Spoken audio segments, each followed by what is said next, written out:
Next speaker, Alexei Gончаренко from Ukraine, on behalf of the European Conservative.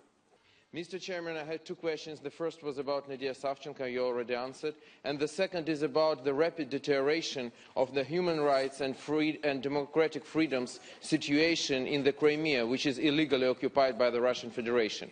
The recent decision of Russian occupation authorities to suspend the activities of the Mejlis of the Crimean Tatar people, we consider it as the beginning of genocide.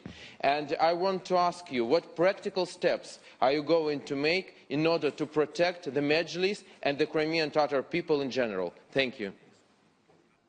Extremely important question related to the previous one. And of course, we all know that the Secretary General of the Council of Europe recently took the initiative to send a human rights mission to Crimea in response to the decisions adopted by the Committee of Ministers last April.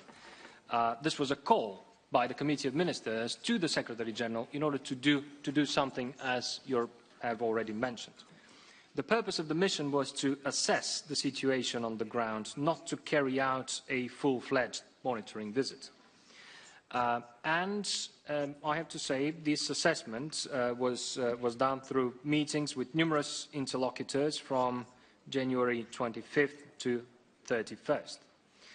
The report of the mission was presented to the Committee of Ministers last week. It does not deal with any issue related to the status of Crimea. We need to be very clear about that.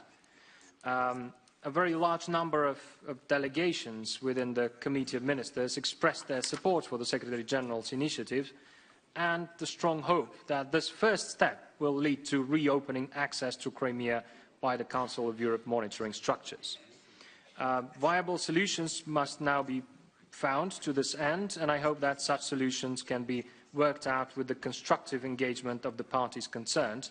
And the Secretary General, of course, has my full support in his further dialogue with all the counterparts.